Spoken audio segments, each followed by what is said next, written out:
Bonjour, bienvenue au 4e épisode de What is Love, le podcast. Je m'appelle Meggy. Et moi, c'est Aïssata. Nous savons que nous avons pris beaucoup de temps avant de venir vous proposer un 4e épisode. Donc, ça fait au moins un mois depuis qu'on a sorti le 3e épisode. Mais je pense que quand vous allez écouter l'épisode actuel, vous comprendrez que nous étions à la recherche d'une histoire qui valait votre temps. Donc, nous sommes très enthousiastes à l'idée de partager l'histoire du jour avec vous. Et comme d'habitude, avant de la partager, on va vous donner nos petites impressions en essayant de ne pas vous dire tout ce qui se passe.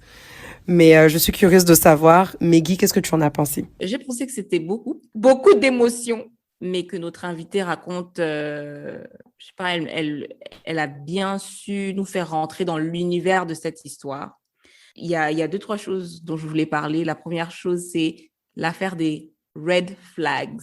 Quand on est en relation, on ne sait pas trop ce qui est red flag et ce qui n'est pas red flag. Ça peut être un peu difficile. Quoique moi, avant que tu dises quelque chose, Aïssata, moi, je pense que je suis la personne qui est genre, est-ce que tu connais le mime du poulet qui est en train de regarder comment on est en train de couper les condiments et c'est écrit, moi en train de regarder les red flags, genre il y a un poulet qui est en train de regarder comment le mec est en train de couper les oignons et tout. Moi, je pense que des fois, j'étais dans cette situation-là. Et donc, je ne sais pas trop. Ou des fois, même quand je sais que c'est un red flag, peut-être que... Je pense que la clé, c'est qu'il faut écouter son intuition. Parce qu'en général, quand les choses vont pas bien, il y a quelque chose qui te dit, c'est bizarre. Mais en général, quand tu as ce pressentiment-là, c'est dur d'expliquer exactement pourquoi c'est bizarre, qu'est-ce qui ne va pas, etc. Et c'est toujours avec du recul que tu te rends compte que, en fait, ce truc-là qui s'est passé, voilà pourquoi ça se passait. Donc, c'est quand même difficile de regarder une situation, de dire, OK, j'ai vu plein de red flags, je m'en vais. Parce qu'en général, c'est l'accumulation des red flags et le recul qui aide.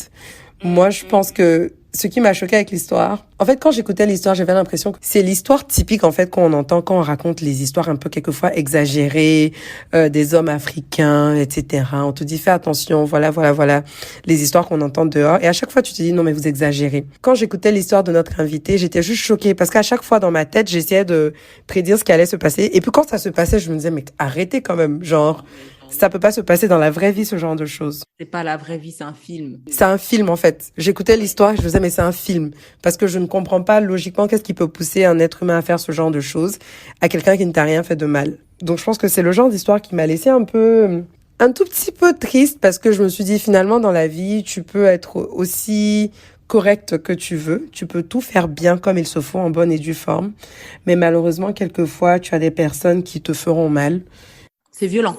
Ouais, je pense que l'histoire était un peu violente, mais j'aime beaucoup la légèreté presque avec laquelle l'invité a raconté son histoire. Oui, totalement. Et je pense que nous, on l'a décrit comme une histoire violente, mais quand tu écoutes l'invité raconter, tu sens qu'elle est vraiment passée à autre chose. Elle a fait la paix avec et elle n'a pas gardé d'amertume ou de négativité. Donc, c'est surtout ça qui est beau à voir. C'est beau de voir comment est-ce que quelqu'un peut traverser autant de péripéties. Et rester aussi jovial, être tout le temps de bonne humeur et être pleine de positivité aussi. Ah, ça, ouais, j'ai beaucoup aimé ça. Et quand j'éditais, en fait, il y a une légèreté dans son rire, des fois, même, Ouais. qui te montre que, OK, ça s'est passé, mais j'ai su rebondir, quoi. Je pense qu'en l'écoutant aussi, je me suis dit, c'est pas quelqu'un qui n'est pas censé du tout, c'est quelqu'un qui s'est posé les bonnes questions, c'est quelqu'un qui a, tu vois, a eu un moment pour vraiment se remettre en question à chaque étape. Je me suis dit qu'en fait, on connaît jamais vraiment les gens, en fait. Juste, on connaît vraiment jamais les gens dans leur entièreté. Moi, le truc que j'ai à rajouter, c'est juste une observation, mais c'est le nombre de fois où j'ai entendu des histoires de couples qui se forment pendant que les deux membres du couple sont à l'étranger, sont en Occident, etc. Et le contraste qu'il y a lorsque le couple s'installe dans un pays africain, dans le pays d'origine, ça me choque. C'est pas la première fois que j'entends ce genre d'histoire. Et puis, je pense que vous comprendrez quand vous allez écouter le podcast, vous comprendrez ce que je veux dire. Mais sans vous dire trop de choses, le couple ou l'histoire qui sera racontée commence au Canada et ensuite se délocalise dans un pays africain. Et le contraste, en fait, entre la personnalité et la conception du couple et de l'amour que les gens ont à l'étranger, vs ce qui se passe une fois sur le territoire africain est choquant. Ah ouais, j'avais jamais remarqué ça. Ouais, moi j'ai entendu plein d'histoires de on se met ensemble et tout, ça va, ça se passe bien. Une fois qu'on rentre au pays, bon, C'est pas pour blâmer les gars, hein. Bon, peut-être que comme mes amis, c'est des go et tout, j'entends que la perspective des femmes. Mais une fois qu'on rentre au pays, etc., les gars finissent par se faire beaucoup influencer par la culture locale, par les habitudes, quelquefois des gens qu'il y a au local, ce qui fait que beaucoup des valeurs ou des idéaux qu'ils étaient en train de prôner à l'étranger vont changer. On rentre dans un débat là, parce que, attends, quand tu dis par la culture locale, Oui. Est-ce que tu penses que ce serait du coup plus accepté dans nos pays d'avoir quelconque comportement? Oui, je pense que oui. Je pense que malheureusement, il y a des comportements qui sont fréquents et qui sont pratiqués partout, mais qui ne sont pas vus de la même manière partout.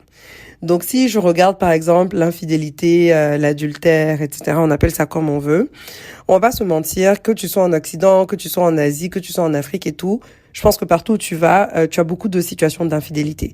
Mais la manière dont cette même infidélité est perçue change d'un continent à un autre. Et donc moi, j'ai l'impression que j'ai en tout cas, c'est que quand tu es en Occident, et mon expérience en Occident se limite au Canada et aux États-Unis, mais au Canada et aux États-Unis, en général, l'infidélité est mal vue. C'est quelque chose qui n'est pas accepté, etc. Ce qui fait que même si c'est quelque chose qui est présent dans les communautés canadiennes en tout cas, les gens vont se cacher un peu. Mais par contre, quand je pense juste à la Côte d'Ivoire, mon beau pays, je suis désolée, mais l'infidélité, on peut en parler autant qu'on veut, mais c'est quelque chose de très présent, c'est quelque chose de normalisé, c'est quelque chose d'accepté, au point où en tant que femme, on te dit tout le temps que il faut s'y attendre. Et qu'à la limite, tu peux même pas laisser ton gars ou ton mari et tout parce qu'il était infidèle parce que c'est normal. Mais ça va varier d'un pays à l'autre. Par exemple, je pense au Sénégal où il y aura autant d'histoires comme ça, mais sous un couvert, entre guillemets, de c'est pas trop accepté. C'est déjà peut-être plus accepté qu'au Canada, mais qu'il y aura, tu vois, cette différence entre... Ouais, à 100%. Et même, tu sais, même quand on parle du Sénégal et tout, certains des exemples que j'ai en tête, c'est des situations où les gens, ils vont être ensemble. Bon, on va reprendre le Canada, ils vont être ensemble au Canada et tout, ça va, ça se passe bien.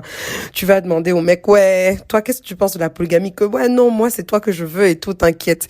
Vous allez rentrer à Dakar. Il va parler à 2-3 de ses potes et puis à sa famille. 6 mois après votre mariage, il va te dire qu'en fait, non, c'est son droit d'avoir une deuxième femme et il veut une deuxième femme. Et t'as beaucoup de situations comme ça qui sont hyper fréquentes.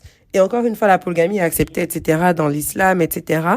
Mais les gens vont avoir plus de facilité à dire oui, je veux être polygame une fois qu'ils vont être dans leur pays d'origine, plutôt que quand ils vont être à l'étranger. Et malheureusement, pour les jeunes couples, il y a beaucoup de cassures qui se font comme ça dans les couples des gens parce qu'une fois qu'ils rentrent au pays, tu découvres une autre facette de ton conjoint que tu ne connaissais pas parce que tu sais pas comment les gens réagissent aux pressions sociales.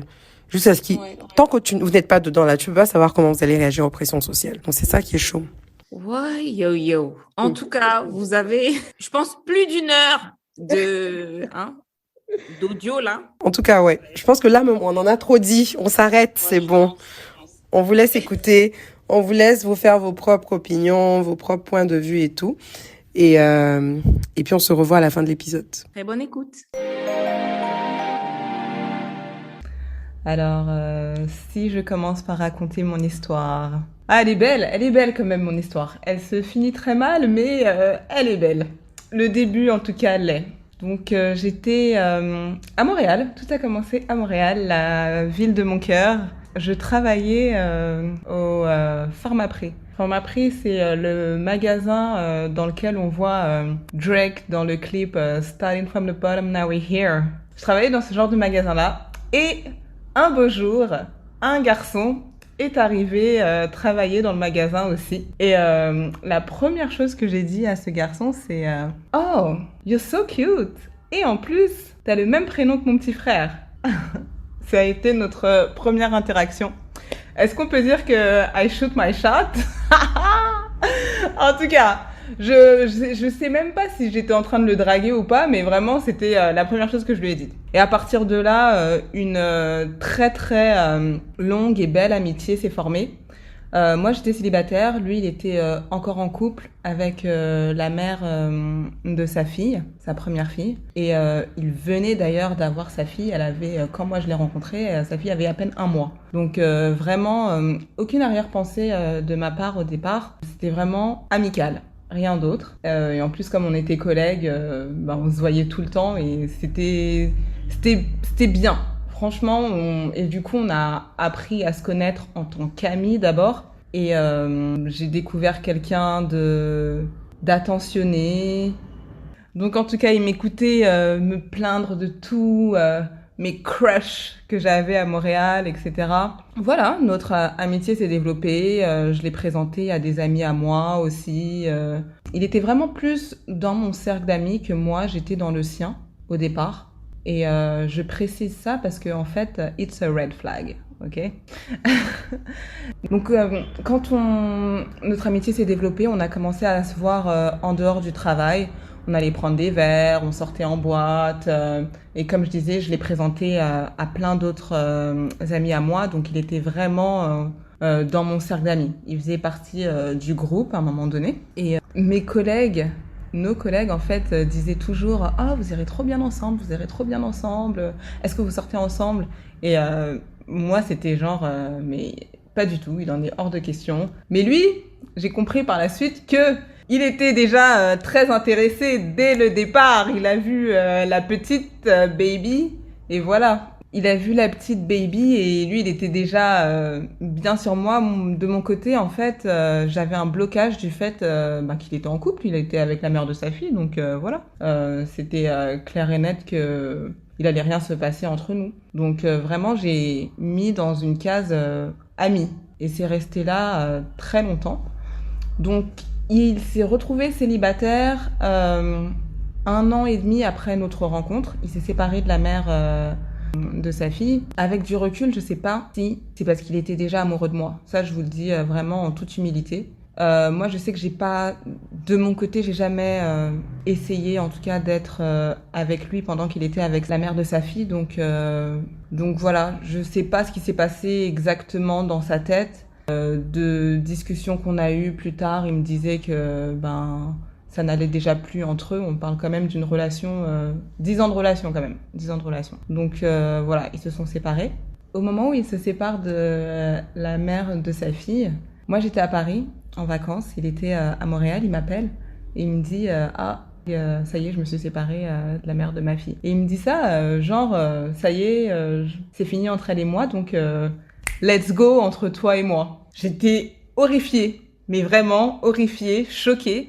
J'en revenais pas qu'il puisse me demander ça comme ça, genre. Et j'ai vraiment verrouillé, fermé la porte à toute relation amoureuse.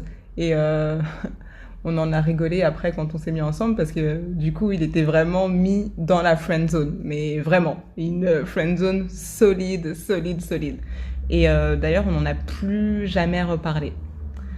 Donc là, j'en suis à 2 ans après notre rencontre. Hein. Et on est sortis seulement 5 ans après qu'on se soit rencontrés. Fait qu'il y a encore eu 3 ans après la séparation de la mère de sa fille pour qu'on se mette ensemble.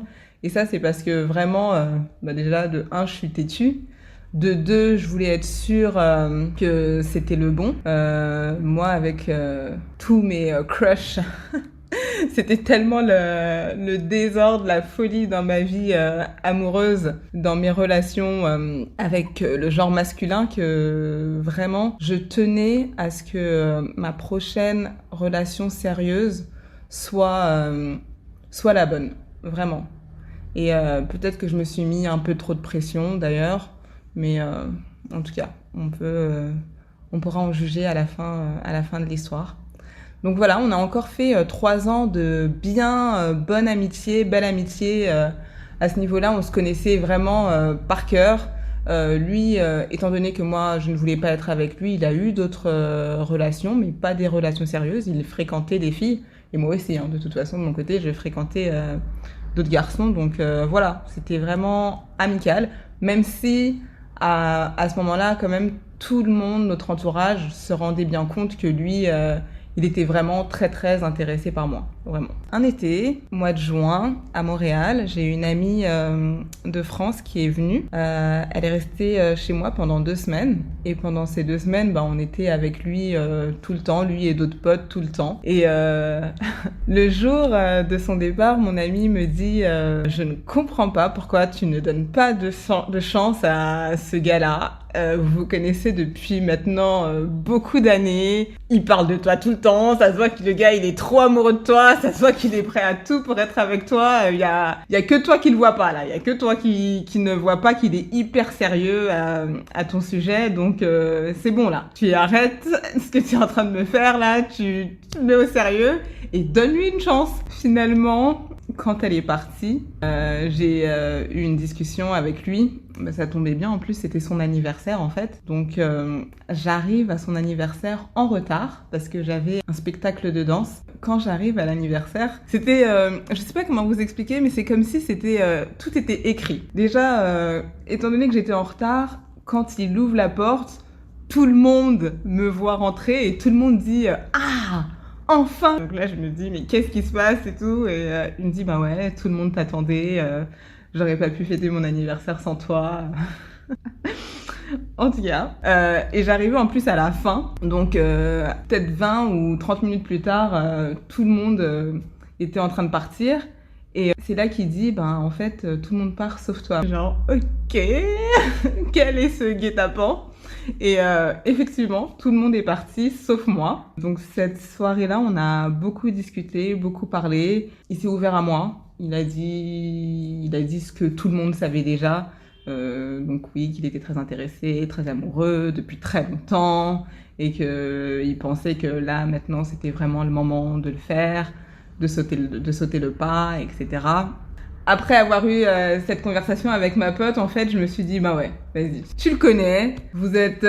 c'était à ce niveau-là, c'était vraiment comme un meilleur ami. Donc, c'est genre, ok, tu vas sortir avec ton best friend. J'ai quand même eu une petite réserve que j'ai partagée avec lui. Je lui ai dit, en tout cas, c'est sûr que si on se met ensemble et que ça ne fonctionne pas, ce qui me manquera le plus, ça sera clairement notre amitié, parce que franchement, on avait une super belle amitié. Vraiment. Ce qu'il a répondu, c'est t'inquiète, ça va pas se terminer. Ah là là là là. Les hommes, quand ils veulent quelque chose. Ah là là là là. Ils vont tout te dire en fait. Ils vont te dire tout ce que tu veux entendre. Donc vraiment, quand il a dit ça, ben tout de suite, voilà. C'était parti. On a commencé à sortir ensemble. Le début était magique, mais vraiment, on ne se disputait pas, on était en symbiose, vraiment. Tous les gens qui nous fréquentaient, donc nos amis ou tous les gens qu'on rencontrait, c'était toujours, franchement, il était enfin temps que vous soyez ensemble. Vous avez mis tellement de temps avant de vous mettre ensemble. On le voyait tous que vous alliez aller super bien ensemble. On le voyait tous que vous étiez fusionnels. On comprenait pas pourquoi ça mettait autant de temps. C'était la remarque que tout le monde nous faisait. C'était incroyable. Avec sa fille aussi, ça s'est super bien passé.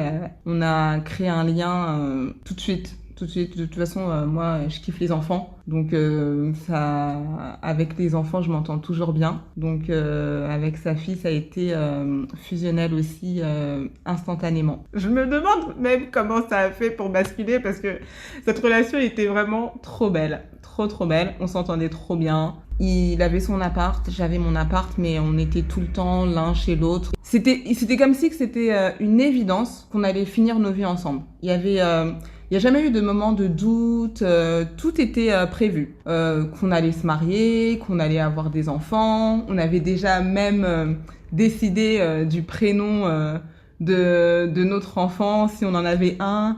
On savait déjà le sexe qu'on voulait. On avait dit, on va avoir un enfant, ce sera un garçon. On était déjà tout prêt.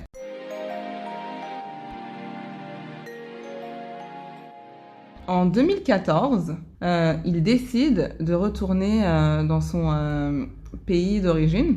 Il dit, écoute, moi je veux rentrer et je veux que tu rentres avec moi. De toute façon, on est ensemble, donc voilà. J'ai accepté. J'ai accepté parce que c'est le genre de discussion qu'on avait déjà eu. On en avait déjà parlé par rapport au projet de vie qu'on avait, comment on voyait nos vies. C'est clair qu'on se voyait en Afrique en fait, donc... ce qui m'a surprise peut-être, c'est le fait que ce soit arrivé super vite, mais je pensais qu'on allait encore passer un peu plus de temps à Montréal avant de sauter le pas, mais l'idée en elle-même ne m'a pas choquée plus que ça. C'était quelque chose dont on avait déjà discuté. À partir de là, tout s'est vraiment accéléré. Lui, il a quitté le Canada en novembre 2014. Et donc le plan, c'était qu'il rentrait d'abord pour préparer le terrain, comme on dit, et que j'allais le rejoindre après. C'est ce qui s'est passé. Il a préparé le terrain, on s'est mariés aussi, on a fait le mariage coutumier d'abord, et on comptait faire le mariage civil 1 an après. Donc on a eu une super fête pour le mariage coutumier, franchement. Le mariage coutumier était top. J'ai encore des gens qui me parlent de mon mariage, tellement il y avait une bonne ambiance en fait. Il y avait une bonne ambiance parce que tout le monde était pour notre relation. Donc j'arrive au bled 2 jours après le mariage et là, malheureusement, désillusion totale. J'ai passé la première nuit là-bas, toute seule, en pleurs, et je me souviens avoir fait comme prière, mon Dieu, Seigneur, qu'est-ce qui se passe? Dans quoi je me suis embarquée? Si ce n'est pas pour moi, faut me faire sortir de là tout de suite, pardon, j'ai pas compris. En fait, ce qui s'est passé, on est arrivé et il me dit mes potes qui ont pas pu venir au mariage m'organisent une soirée et tout. Donc je sors. J'ai dit ok. Je trouvais ça bizarre, mais j'ai dit ok. Et en fait, ça m'a choquée de rester toute seule dans une maison que je connaissais pas, dans un pays que je ne connaissais pas. Bon, j'y étais allée en vacances, mais voilà, c'est pas pareil les vacances et venir s'installer. Et c'est surtout que c'était la première nuit, quoi. Monsieur est rentré à 7h du matin, ce jour-là. Parce que quand il est rentré, j'ai tout de suite dit, écoute, j'ai pas signé pour ça, en fait. C'est pas possible, ça va pas fonctionner, là. Si c'était ça, tes projets, dis-moi déjà, il est encore temps que je reparte, quoi.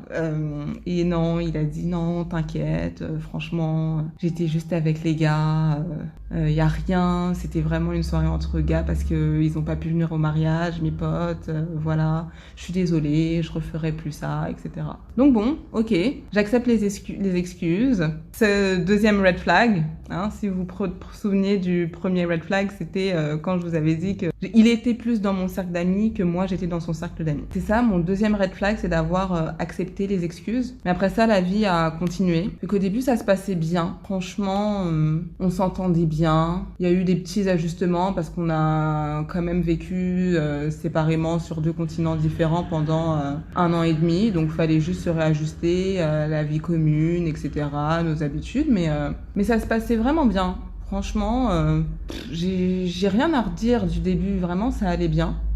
Donc, je suis arrivée dans le pays en juillet et en décembre de cette année-là, donc c'est l'année 2016, en décembre, on décide d'aller en Afrique du Sud et super voyage. On a eu un super voyage, on était avec d'autres amis et sa mère. Et quand je reviens du voyage, j'apprends que je suis enceinte. La conception ne s'est pas faite pendant le voyage, elle s'est faite un petit peu avant, mais c'est vraiment 1 semaine après le retour d'Afrique du Sud que j'apprends que je suis enceinte. Mais bizarrement, ça n'a pas été un moment joyeux, l'annonce de la grossesse. 1 semaine après, après le retour de l'Afrique du Sud, je sais pas, il y a eu des petites tensions entre nous pendant cette semaine-là. Je sais même pas qui sont... Non. Après, on comprend à quoi elles étaient dues, mais sur le coup, je savais pas trop ce qui se passait. Quand j'annonce la grossesse, c'était pas du tout un moment joyeux. Il y a même eu, ça a même été suivi d'une grosse dispute. Après, on s'est recentrés et finalement, on a accepté la nouvelle. Ma grossesse se passe pas très bien. Les 3 premiers mois furent horribles. Je vomissais tout le temps. En fait, j'ai vomi tous les jours de ma grossesse, moi, mais vraiment, les 3 premiers mois, ce fut horrible. J'ai perdu 7 kilos les 3 premiers mois, donc j'ai même dû aller à l'hôpital, faire des transfusions, etc. Ils ont voulu me garder, j'ai dit non, je veux pas qu'on me garde, etc. J'ai même continué à travailler, mais c'était vraiment pas des moments joyeux. Et j'étais hyper fatiguée. Et lui a décidé pendant ma grossesse de sortir tout le temps. Il sortait tout le temps et il disait que de toute façon, tu dors tout le temps. Donc à quoi ça sert que je reste à la maison? T'es toujours en train de dormir. C'était rendu que J'avais tellement envie qu'il reste avec moi, j'avais tellement envie de sa présence que je me forçais à rester éveillée alors que j'avais tellement envie de dormir. Je passais mes journées au travail, je rentrais à 17h30, 18h. Il fallait encore que je me force à rester debout parce que si je restais pas debout, je me faisais dire que j'étais ennuyante, que je dormais tout le temps. La personne qui te dit ça, tu es en train de porter son enfant. Hey, vraiment. En tout cas, c'était pas une belle grossesse. Et en plus, autre tare que j'ai eu, je faisais de l'hypersalivation. L'hypersalivation, c'est horrible. Horrible, horrible, horrible, horrible, horrible, horrible, horrible, horrible. J'avais une bouteille là dans laquelle je crachais. Non, mais il y a rien de plus pas sexy que ça, quoi. Vraiment, c'est horrible.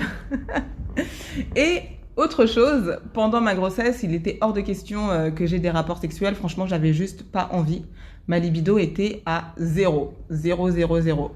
Donc tout ça, ça a contribué au tu es ennuyante, tu ne fais que dormir, tu es fatiguée, tu ne me donnes plus rien. En plus, tu craches. Non, mais j'ai eu la totale, vraiment. Et donc, on s'est vraiment éloignés, j'ai envie de dire, pendant ma grossesse. En juillet, je suis allée en France parce que j'ai accouché en France. Et lui, il travaillait encore, donc il est pas venu avec moi tout de suite. Il y a des partie de ces moments de ma vie que j'ai un peu zappé vraiment volontairement et je me souviens plus trop, mais je me souviens vraiment d'un détail qui m'a marqué. Le jour de mon départ en France, on s'est disputé, mais vraiment disputé parce que en fait, ça me saoulait qu'ils viennent pas en même temps que moi. Ça me saoulait. Déjà que j'avais passé toute la grossesse toute seule parce qu'il passait son temps à sortir. Et encore, je me trouvais à prendre l'avion toute seule. Je savais bien qu'il avait pas encore pris ses vacances, etc. Mais ça me saoulait d'être toute seule encore. Donc, on a eu une énorme dispute. Je suis partie à l'aéroport en pleurant. Donc, je pleurais à l'aéroport. J'ai pleuré dans l'avion tout le long.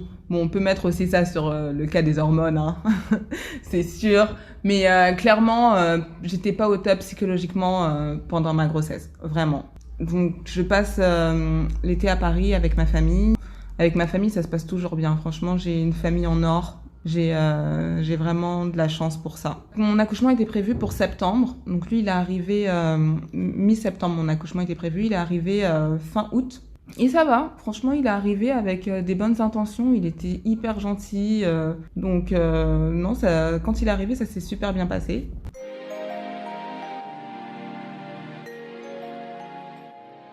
Donc, quand il est arrivé à Paris, parce que c'était lui qui allait être avec moi dans la salle d'accouchement, ça se passait bien. Vraiment, il était attentionné, gentil. On était vraiment en bons termes. Et la fin de ma grossesse, j'avais encore de l'énergie, hein. Franchement, je marchais et tout. Donc, on a pu faire plein de courses. On est allé voir des amis. J'étais vraiment super en forme. Donc, on a pu faire pas mal de choses. Et finalement, le jour de l'accouchement arrive. Ma mère nous accompagne jusqu'à l'hôpital. Et ma mère est restée, bien entendu, à l'hôpital. C'est lui qui est venu dans la salle d'accouchement avec moi. Donc mon accouchement s'est bien passé. Mon bébé est sorti très très rapidement. Malheureusement, j'ai chopé une bactérie et donc j'ai eu une infection de l'utérus. Et à partir de là, tout a dégringolé. Quand tu accouches par voie basse et que ça se passe bien, 1 ou 2 jours après, tu sors de l'hôpital. Non, finalement, moi, je suis restée 2 semaines à l'hôpital à cause de cette infection. C'était horrible. Et malheureusement pour moi, la chose là encore la plus horrible, c'est que pendant que je suis en convalescence, monsieur me dit qu'il a un voyage d'affaires à faire, c'est hyper important. Il me montre même un email du travail pour me dire qu'il doit aller en Espagne absolument. Et à ce moment-là, donc, à l'hôpital, ils savaient pas encore ce que j'avais. C'était juste que je faisais de la fièvre à chaque fois que mon antibiotique qui m'avait mis sous perfusion se terminait. Et j'avais hyper mal au bas-ventre. Pour l'instant, c'est juste ça qu'on savait. Et donc lui dit qu'il doit partir en voyage. Je me souviens, quand il m'annonce ça, mon père aussi était dans la chambre. Et moi, tout de suite, immédiatement, je me mets à bouder. Je dis bah non, dis à ton travail que ta femme elle est malade, c'est quoi cette histoire et tout. En plus de toute façon, normalement t'es en congé, tu es en train d'avoir un enfant, tu viens d'avoir un enfant, il est hors de question que t'ailles travailler. Et mon père il dit oh allez laisse-le, il part juste un week-end, c'est bon, ça va aller. Comme mon père il a dit ça, j'ai dit bon, ok, d'accord. Mais vraiment, au fond de moi, j'étais dans une détresse totale.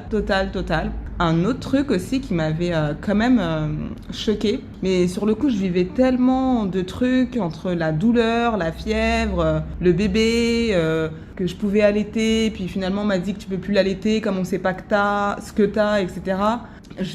J'arrivais pas encore à mettre des mots sur cette émotion-là, mais il a refusé de dormir à l'hôpital. Et je comprenais pas en fait pourquoi il voulait pas dormir à l'hôpital alors que moi j'étais mal. Et encore une fois, mon papa qui dit tu sais, c'est pas très agréable de dormir à l'hôpital, faut le comprendre, ne t'inquiète pas.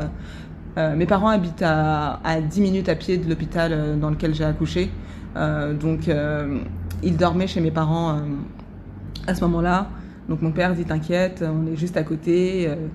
Il rentre à la maison, il se couche et ensuite il vient te voir, t'inquiète et tout. Donc encore une fois, j'ai laissé. Donc voilà, finalement, on trouve ce que j'ai. Ils décident que j'ai pas besoin de rester à l'hôpital, donc je sors de l'hôpital, hyper fatiguée quand même, vraiment hyper fatiguée. Et du coup, vu que je suis restée 2 semaines, ben lui aussi, son temps de séjour, et en fait, il avait juste 1 mois pour l'accouchement.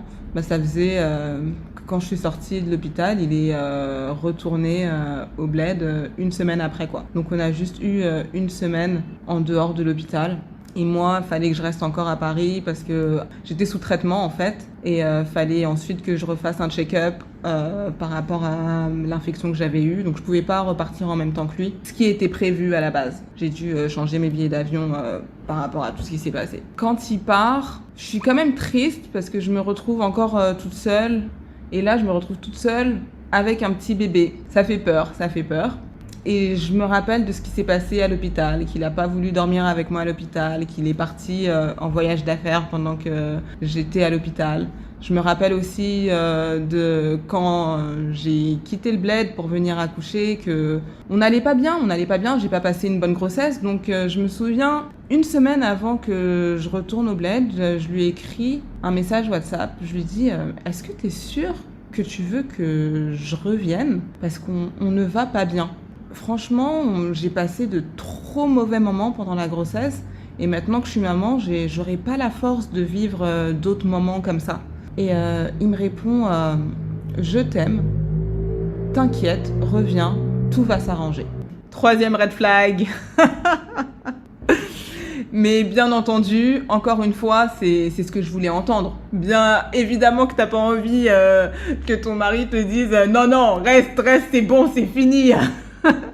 Donc bien sûr, j'étais bien contente qu'il réponde ça.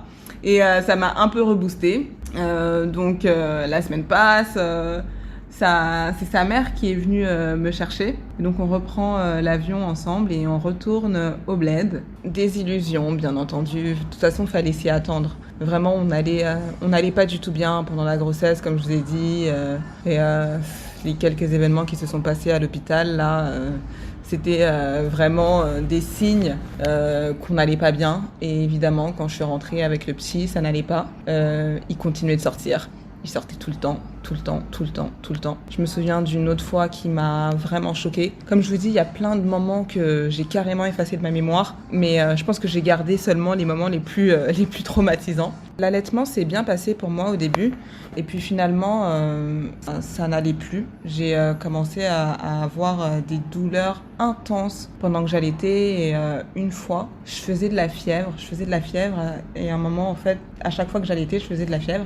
Du coup, je pleurais, en fait, pendant que j'allaitais. À chaque fois, je pleurais. Cette fois-là, le petit aussi, il était pas bien. Et moi, je pleurais pendant que j'allaitais. Donc, pendant que moi, je pleure. Et je suis à 42 fièvres. Hein. Pendant que je pleure, j'ai les seins en feu.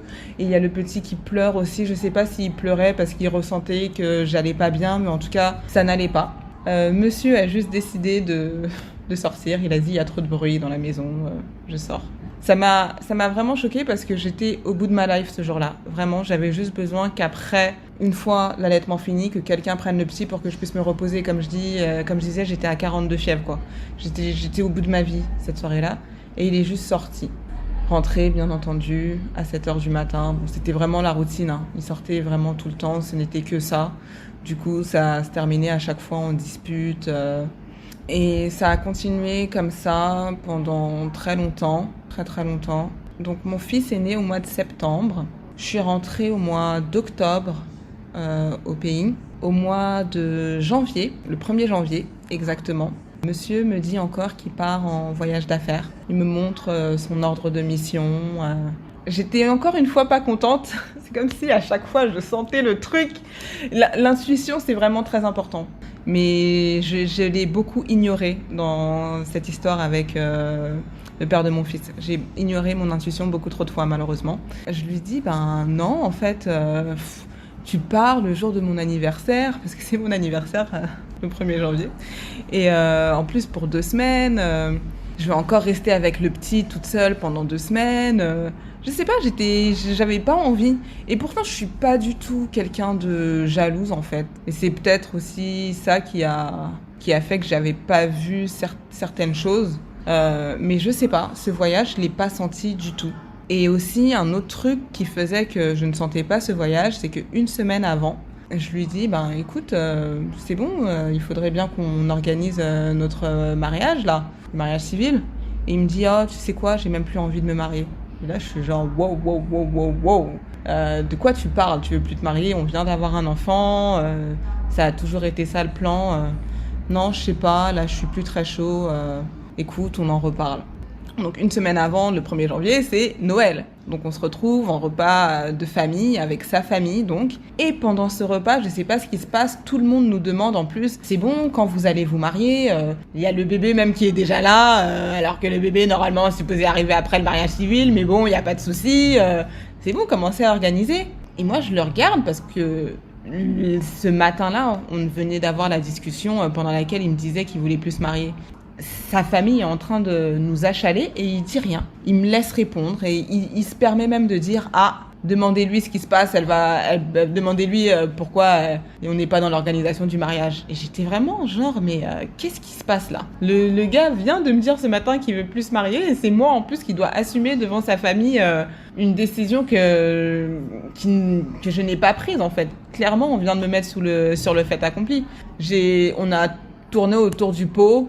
Et sa famille a arrêté de parler de ça, on a changé de sujet, mais ça m'avait vraiment troublée. Donc une semaine plus tard, il part en voyage d'affaires, donc pendant 2 semaines. Moi j'étais encore avec le petit, hein. Il revient, et quand il revient, c'était encore une fois hyper bizarre.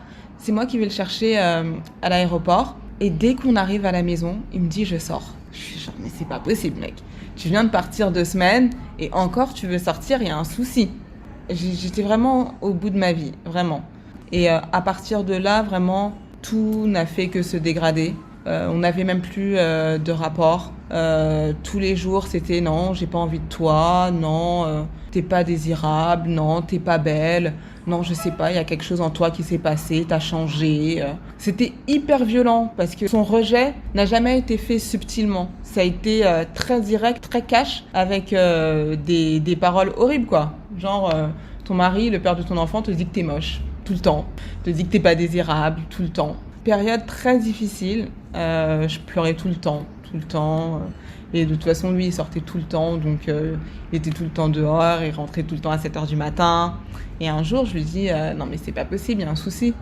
Donc moi, je pleurais tout le temps. Je me souviens même qu'on a eu une discussion pendant laquelle je disais, écoute, moi, je vais partir. Et il me répond. Non, mais il était très audacieux quand même, hein, le père de mon fils. Vraiment, quand j'y pense. Il me dit, oui, je pense que c'est une bonne chose. Tu pars, tu laisses le petit. Mais quand il m'a dit ça, je me suis transformée. J'ai cru devenir folle. J'ai dit, mais ça va pas ou quoi? Genre, tu me dis de partir et de laisser l'enfant. Mais ça va pas. Donc, ça a hurlé, une énorme dispute. Et finalement, le soir, on va se coucher. Et il me prend dans ses bras, il me dit je suis désolée, je vais changer. Tout va s'arranger, t'inquiète. Après ça, pendant 1 semaine, ça va. Les rapports sexuels, c'était vraiment une fois pendant cette semaine-là. Et après, ça repart. Encore, il ressort. je suis redevenue moche, je suis redevenue tout ce qu'il ne faut pas, etc. Donc c'était vraiment incessant. Finalement, à la fête des mères de cette année-là, on était sortis manger avec sa mère à lui. On est allé bruncher pour la fête des mères. Sa mère voyageait aussi ce jour-là, donc on a pris le brunch. Ensuite, on l'a accompagné à l'aéroport. Le soir arrive et il me dit écoute, j'ai quelque chose à te dire. Il me dit t'es une femme magnifique, je t'aime de tout mon cœur, mais j'ai quelque chose de très important à t'annoncer. Et il me dit j'ai eu une relation, la femme est enceinte. Voilà. La bombe est tombée. Je tremblais. Le petit dormait dans son berceau. Je tremblais, je comprenais pas ce qui se passait. Je devenais folle. Donc là, je commence à poser plein de questions. Qu'est-ce qui s'est passé? Comment on en est arrivé là? C'est qui la fille? Petit à petit, toutes les connexions commencent à se faire. Tout s'explique en fait. C'est pour ça qu'il était jamais là, c'est parce qu'il était toujours avec elle. J'apprends, du coup, je pose des questions. Je dis mais ça veut dire quoi? Ça veut dire que vous vous protégez pas? Ça veut dire que tu me trompes et que tu te protèges pas? Ouais, tout de suite, je pense à ça. Je pense que c'est la chose qui me dérange le plus dans les tromperies, c'est le fait qu'il n'y ait pas de protection. Il me dit, de toute façon, la grossesse est faite par fécondation in vitro. Donc là, deuxième choc, parce que une fécondation in vitro, ça ne se fait pas en un claquement de doigts. Il y a une énorme, longue procédure. Et donc là, je comprends que je suis dans la merde en fait, parce que cette femme est enceinte, mais elle est enceinte parce que lui voulait un enfant avec elle. C'était pas un accident. Et même si je déteste le terme accident, pour moi il n'y a pas d'accident. Là, ça n'était clairement pas un. Monsieur voulait de cet enfant. Voilà, donc hyper choquée. Vraiment, je suis dans tous mes états. Je pleure, je tremble, je n'en reviens pas. Et j'apprends en fait que tout le monde le sait en plus. Dans la ville, tout le monde est au courant de cette relation-là. Tout le monde sait qu'elle est enceinte. Tout le monde le sait. Et il me dit... la raison pour laquelle il me l'annonce, c'est que sa grossesse commence à se voir. Donc les gens ont compris qu'elle était enceinte et ils ne voulaient pas que je la prenne d'une tierce personne. Donc j'apprends aussi que sa famille le sait. Le premier réflexe que j'ai eu, c'était d'appeler sa mère. Non, j'ai envoyé un message à sa mère et dire franchement, merci quoi. Merci, vous êtes au courant depuis le départ, etc. et vous m'avez rien dit. Et sa mère m'appelle tout de suite en pleurs et elle me dit si tu savais, moi je l'ai appris par des Congossas, dans des amis à moi qui sont venus me dire attention, ton fils sort avec telle fille, elle est même enceinte, etc. Et quand je suis allée le confronter, il m'a dit que c'était faux. Il y a une semaine seulement, ma fille qui vient vraiment de me l'avouer et depuis je suis dans tous mes états parce que je me dis mon Dieu, qu'est-ce qu'on va faire quand tu vas l'apprendre? Dans toute cette histoire, j'ai eu de la chance de toujours avoir le soutien de mon ex-belle-famille. D'ailleurs, j'ai toujours d'extrêmement bons rapports avec eux. Ils ont toujours été de mon côté. Donc là, on rentre vraiment dans la partie sombre de l'histoire parce que choquée, j'arrive quand même à m'endormir. Et le lendemain matin, je fais une crise d'angoisse, crise de panique. Mes muscles sont figés. Je n'arrive pas à me lever. Je n'arrive pas à sortir du lit. Et c'est une sensation vraiment étrange. J'avais les yeux ouverts. J'arrivais pas à parler, j'arrivais pas à bouger.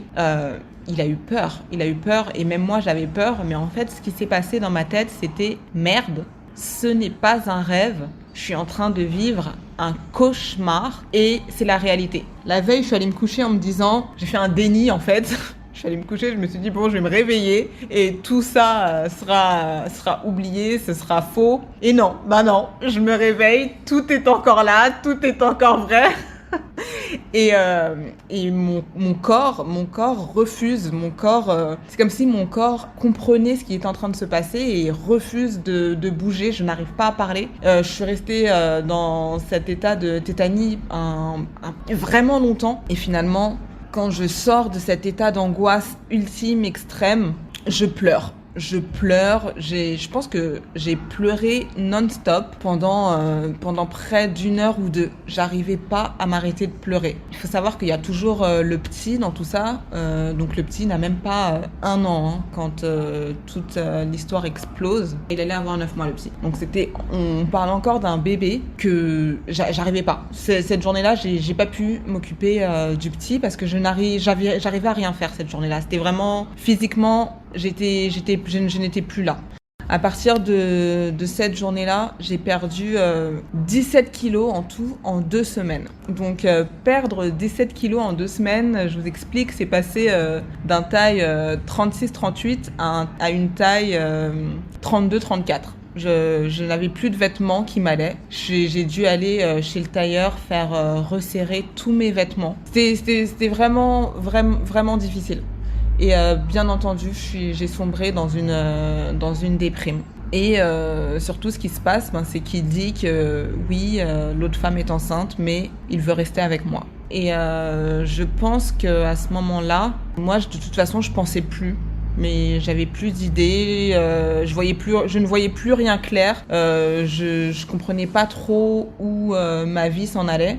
Donc je subissais. À partir de ce moment-là, c'est lui qui prenait les décisions de ce qui se passait dans notre vie de couple. Donc il m'annonce qu'il m'a trompée pendant toute notre relation à partir du moment où je suis arrivée au bled. Mais quand il dit qu'il veut rester avec moi, en fait j'accepte. Je suis pas en mode réfractaire, je suis en mode ok. Il y aura un autre enfant d'une autre femme, mais bon, il a décidé d'être avec moi, ok. Je suis extrêmement passive. Parce que de toute façon, mon cerveau n'était plus là. J'étais vide. J'avais mis tellement d'espoir, tellement d'efforts dans cette relation, tellement de sacrifices que je savais vraiment plus du tout où j'en étais. Donc on part de là.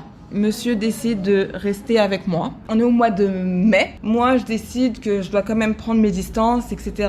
Donc je décide tout de suite d'aller chez ma famille à Paris une fois que les vacances scolaires arrivent. Donc mois de juillet, je prends l'avion. Il faut savoir que pendant cette période-là, de mai à juillet, il ne voyait plus la fille. Et je me souviens d'une conversation qui m'a choquée. La mère de la fille l'appelle et lui dit tu abandonnes ma fille, je pensais que tu allais te séparer de ta femme. Parce que c'est ce qu'il était allé dire à la famille de la fille là-bas, que vous inquiétez pas, moi je vais me séparer de ma femme pour me mettre avec votre fille. Donc quand la mère appelle et qu'elle dit ça, je suis juste à côté, j'entends tout et je me dis mais dans quel bourbier je suis. Pendant ces mois là, avant que j'aille en France chez mes parents, on s'est remis à avoir des rapports sexuels. Je pense qu'on n'a jamais autant eu de rapports sexuels depuis que le petit était né. C'était pas bon. Maintenant que j'y pense, c'était vraiment pas bon parce que au final, encore une fois, j'étais passive. Coucher avec lui, ça a été un moyen aussi pour moi de retrouver ma féminité parce que je me suis fait dire ah oui, parce que quand je suis revenue avec le petit, j'étais redevenue moche, redevenue inutile, j'ai changé, je ne sais pas le satisfaire, etc. Donc j'avais tellement entendu ça tout le long que bon, me faire redésirer par mon mari, disons que moi ça m'a fait du bien tellement que parce que mon estime de moi-même était hyper basse en fait. Quand on se fait rabâcher tous les jours qu'on n'est pas bien, au final on finit par le croire malheureusement. Donc bref, je vais chez mes parents, il m'accompagne, il vient avec moi chez mes parents, il parle à mon père. Il dit à mon père que vous inquiétez pas, je vais rester avec elle, je vais gérer. Encore une fois, moi je suis passive et je me souviens qu'après la discussion avec mon père, je lui dis mais du coup comment ça se passe avec l'autre fille, et il me dit c'est là que j'apprends qu'ils ont quand même des petits contacts rapides.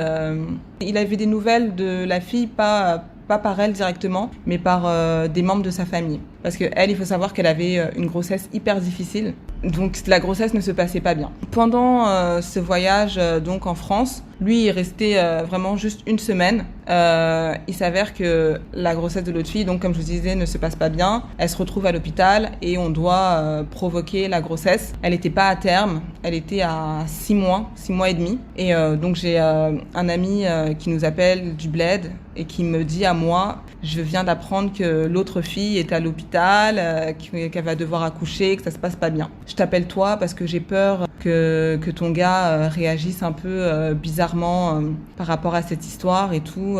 Qu'est-ce que je te donne l'information. Bien entendu, j'allais pas garder cette information-là pour moi. Déjà, franchement, ça me saoulait qu'il ait mis une autre femme enceinte, mais ça me saoulait encore plus qu'il ait abandonné cette autre femme aussi, en fait, et je passais mon temps à lui dire, en fait, mais tu vaux rien, ton travail, c'est d'abandonner les femmes enceintes, franchement, t'as pas à te sentir fière de dire que tu me choisis moi, en attendant, il y a une autre femme qui est enceinte de toi, et en plus, la grossesse, elle se passe mal. Donc, je passais vraiment mon temps à lui dire ça, et donc, quand j'apprends que l'autre femme est à l'hôpital, je vais lui dire, faut savoir que pendant ce séjour, on restait pas ensemble, lui est resté de son côté de sa famille, moi, j'étais chez ma famille, j'avais vraiment besoin d'un break. Donc je vais le retrouver chez sa famille pour lui annoncer que l'autre fille est à l'hôpital et qu'elle va accoucher. Et je vois monsieur qui se met dans tous ses états.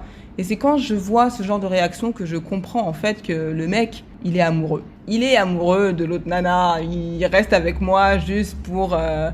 parce que la bonne chose à faire serait de rester avec sa femme. Mais en vrai...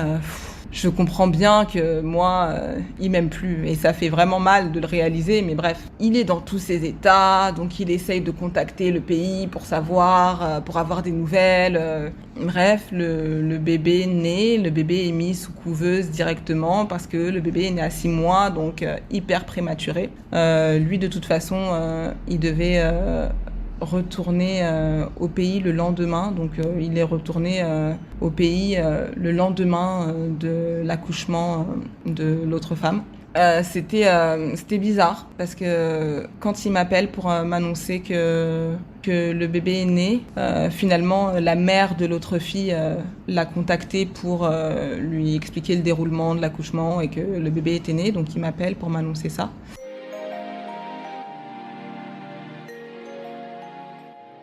C'était bizarre en fait quand il m'a appelé pour m'annoncer la naissance du bébé parce que pour moi c'est toujours une bonne nouvelle. Mais bon, là c'est un bébé que ton mari a fait avec une autre femme. Donc c'est un sentiment très compliqué. Mais j'étais très calme et je sais qu'il avait pas envie que je crie ce jour-là. Il avait pas envie, il avait besoin de soutien. J'ai juste dit félicitations. Il était à l'aéroport en fait, il allait prendre l'avion pour retourner. J'ai dit j'espère que tout va bien se passer à ton retour, etc. Moi, je suis restée en France. J'avais vraiment besoin de faire une pause avec le pays. J'avais vraiment besoin de savoir si j'allais retourner. Je suis restée en France avec ma famille. Après, j'ai décidé d'aller faire un tour au Canada. J'ai fait un tour au Canada. Je suis allée à Abidjan. Je suis allée à Abidjan chez ma sœur. J'ai même envie de dire son prénom tellement c'est ma sœur. Et bon. Donc, franchement, elle s'est beaucoup trop bien occupée de moi. Je pense qu'elle était un peu choquée parce que, justement, elle m'a connue différemment, mais avec mes 17 kilos en moins, je faisais tellement peur. Pour toutes les personnes qui m'ont connue avant ça, je pense que ça a été très difficile de me voir dans cet état-là, vraiment. Je me souviens d'ailleurs que mon père, quand il m'a vue, mon père a éclaté en larmes. Il a pleuré, il a dit « Mon Dieu, dans quoi on est allé envoyer notre fille là ? Dans quoi on l'a embarquée ?» Mon père était hyper choqué, mon père a pleuré. Mon amie à Abidjan, chez qui j'étais aussi, je pense qu'elle a vu que, mon Dieu, ça ne va pas du tout. Elle a vraiment pris soin de moi. Malheureusement, pendant mon séjour à Abidjan, je reçois un appel de monsieur qui me dit que le bébé est décédé. Encore plus dingue comme coïncidence, le bébé est décédé le jour de notre anniversaire de mariage coutumier.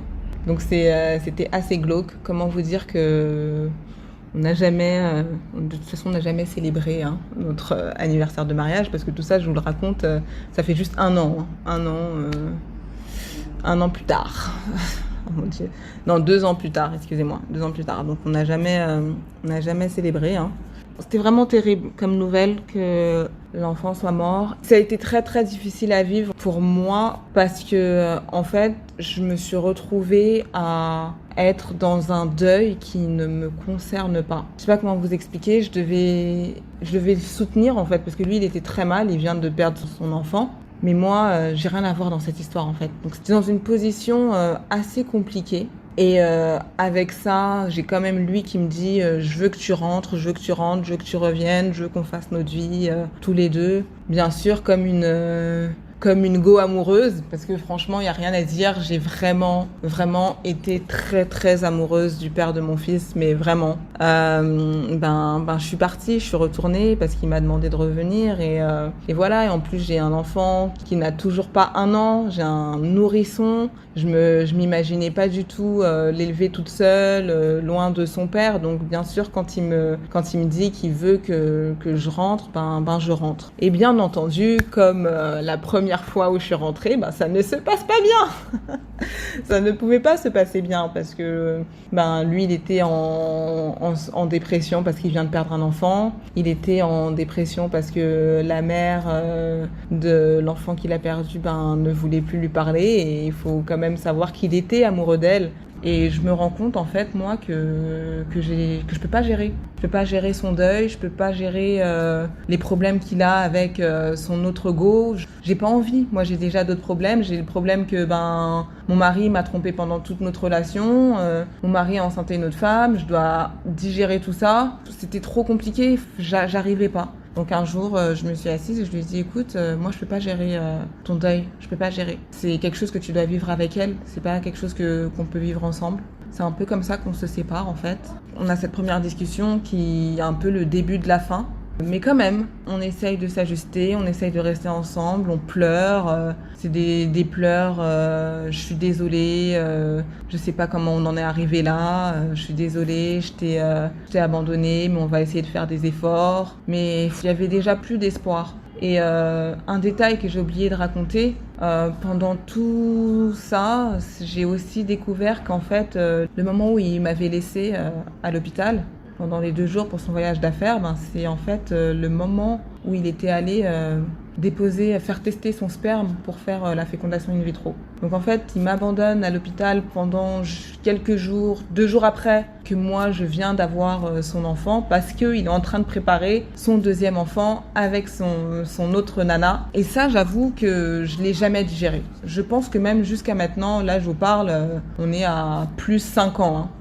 Mais je pense que même jusqu'à maintenant, c'est quelque chose que je ne digère toujours pas.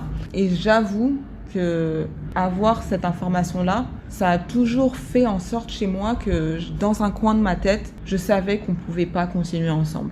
Pour moi, cette information, ça voulait dire qu'il n'a pas de considération pour moi, il ne m'aime pas ou il ne m'aime pas de la bonne façon et il aime l'autre femme clairement plus que moi. Ça, il l'a jamais avoué qu'il était parti faire tester le sperme. Je l'ai découvert parce que j'ai fouillé dans son téléphone, j'ai fouillé dans ses mails et j'ai compris que la période et la destination concordaient. Et donc, quand je le confronte à ça, il se met à pleurer et il me dit oui, je suis désolée. Et c'était hyper violent parce que, comme je vous disais, moi, mon infection à l'hôpital, elle était grave en fait. Les médecins pensaient que j'allais mourir. Sachant tout ça, il a quand même pris la décision d'aller déposer son sperme.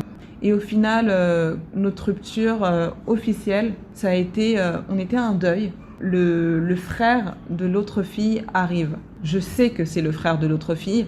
Le frère lui dit bonjour et il me dit bonjour. Et toutes les personnes auparavant qui étaient venues nous saluer au deuil, il me les présentait. Celles que je ne connaissais pas. Celles que je connaissais, bien sûr, il n'y avait pas de souci, mais celles que je connaissais pas, il me les présentait. Et là, pour le frère, il ne me présente pas le frère. Et je ne dis rien, parce qu'on est à un deuil, je ne veux pas faire de scandale, mais j'étais bouillante. Donc quand on reprend la voiture, tout de suite je pète un câble. C'était qui le mec ? C'était qui le mec ? C'était qui le mec ? Pourquoi tu m'as pas présenté le mec ? Mais je savais très bien qui c'était, je voulais juste qu'ils me le disent. Et là, ça part en vrille dans la voiture, il pète un câble, il dit bah ouais, c'est le frère, ok, c'est le frère, vas-y, de toute façon c'est bon, ça me saoule, je veux plus être avec toi, je veux qu'on se sépare. Donc ça s'est passé comme ça, dans la voiture, il me dit ça comme ça. Encore une fois, hyper violent, moi je suis hyper choquée. Je pleure, il pleure. C'était dramatique. On pleurait, on arrive à la maison, on se dispute encore. Il a pris son courage, et je dis qu'il a pris son courage parce que, comme je vous dis, il faut comprendre qu'il m'aimait déjà plus. Il était déjà bien ancré dans son autre relation, il était déjà bien amoureux. C'est juste qu'il avait jamais vraiment le courage de me le dire. Et là, par contre, il a tenu. Il a dit non, c'est bon, c'est fini, moi je veux plus. Et ouais, c'est comme ça que ça s'est fini. L'amour, c'est brutal, mais on découvre beaucoup de soi-même. Et au final, quand deux personnes sont honnêtes et s'aiment vraiment, ça peut faire de très belles choses. Voilà. Nous espérons que vous avez apprécié l'écoute de cet épisode. Si c'est le cas, n'hésitez pas à vous abonner sur toutes vos plateformes d'écoute de podcast, à nous laisser 5 étoiles sur Spotify et Apple Music et surtout à nous laisser des commentaires qui partagent votre ressenti par rapport au podcast et aux épisodes en particulier. Suivez-nous aussi sur Instagram à whatislove_podcast. Et si vous avez une histoire à raconter ou à partager, ou si vous pensez que vous avez quelqu'un dans votre entourage dont l'histoire mérite d'être partagée, envoyez-nous un email à whatislovepod@gmail.com ou écrivez-nous tout simplement sur Instagram. Merci.